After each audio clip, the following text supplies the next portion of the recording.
Number of the Stars, Chapter 2. Who is the man who rides past? Tell me a story, Anne-Marie, begged Kirsty as she snuggled beside her sister in the big bed they shared. Tell me a fairy tale.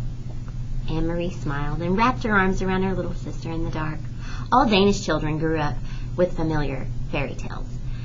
Hans Christian Andersen, the most famous of the tale-tellers, had been Danish himself.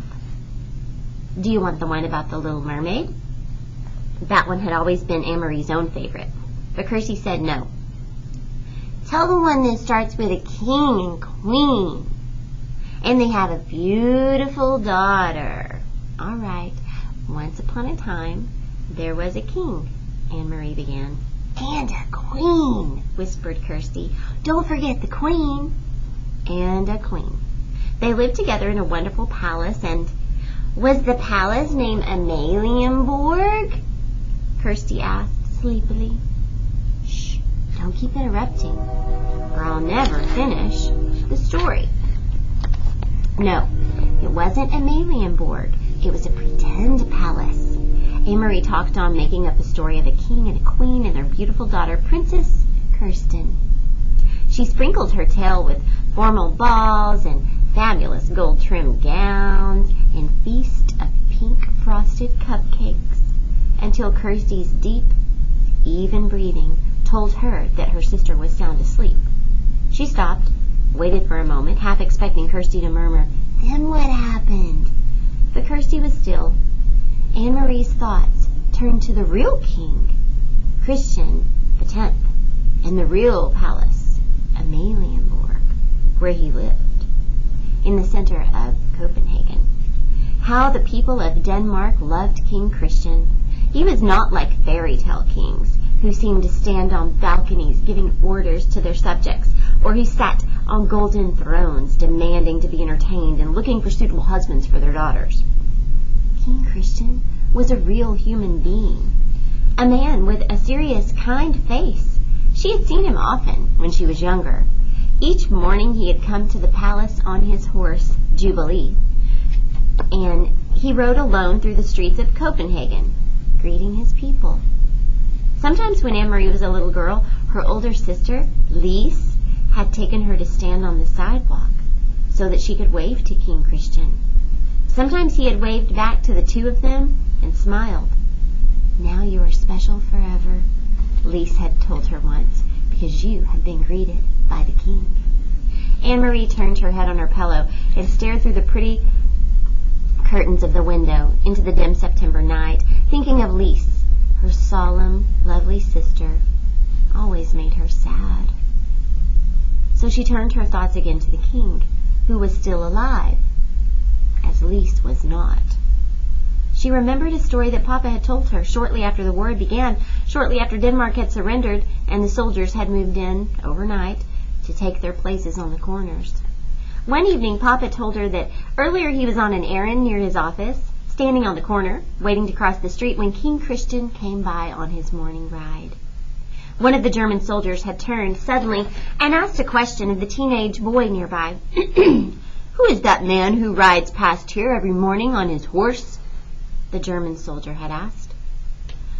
Papa said he smiled to himself, amused that the German soldier didn't know.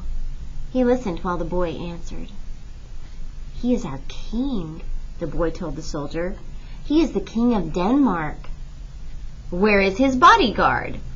the soldier had asked. And you know what the boy said? Papa had asked Anne-Marie. She was sitting on his lap.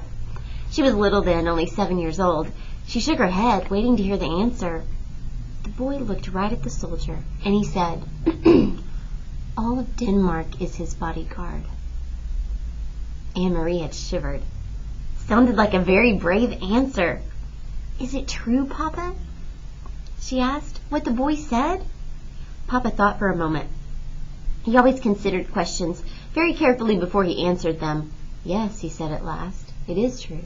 Any Danish citizen would die for King Christian to protect him." "You too, Papa?" "Yes." "And Mama?" "Mama too." Anne-Marie shivered again.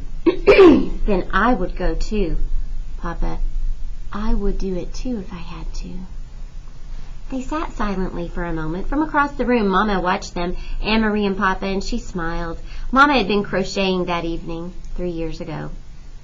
The lacy edging of a pillowcase, part of Lisa's trousseau. Her fingers moved rapidly, turning the thin white thread into an intricate narrow border.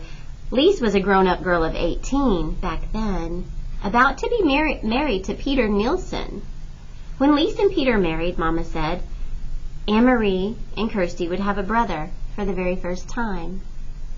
Papa, Anne-Marie said finally, into the silence, sometimes I wonder why the king wasn't able to protect us. Why didn't he fight the Nazis so that they wouldn't come into Denmark with their guns? Papa sighed. We are such a tiny country, he said, and they are such an enormous enemy. Our king was wise.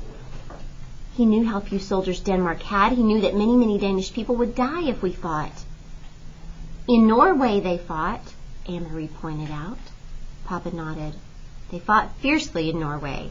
They had those huge mountains for the Norwegian soldiers to hide in. Even so, Norway was crushed. In her mind, Anne-Marie pictured Norway as she remembered it from the map at school up above Denmark. Norway was pink on the school map. She imagined the pink strip of Norway crushed by a fist. Are there German soldiers in Norway now, the same as here? Yes, Papa said. In Holland, too, Mama added from across the room. And Belgium, and France. But not in Sweden, Anne-Marie announced, proud that she knew so much about the world. Sweden was blue on the map, and she had seen Sweden, even though she had never been there. Standing behind Uncle Henrik's house north of Copenhagen, she had looked across the water.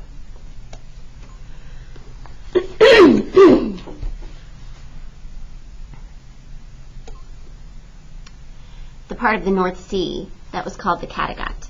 The land on the other side. That is Sweden you are seeing, Uncle Henrik had told her. You're looking across to another country.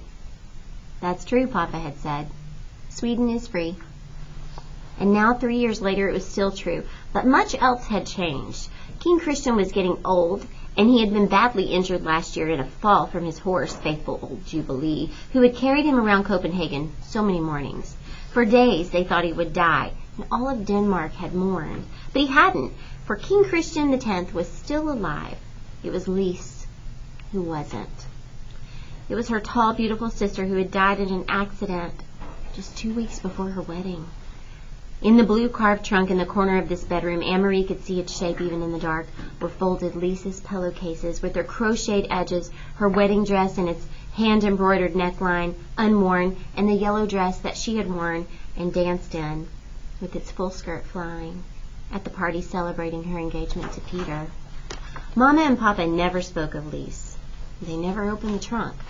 But Anne-Marie did, from time to time, when she was alone in the apartment, alone.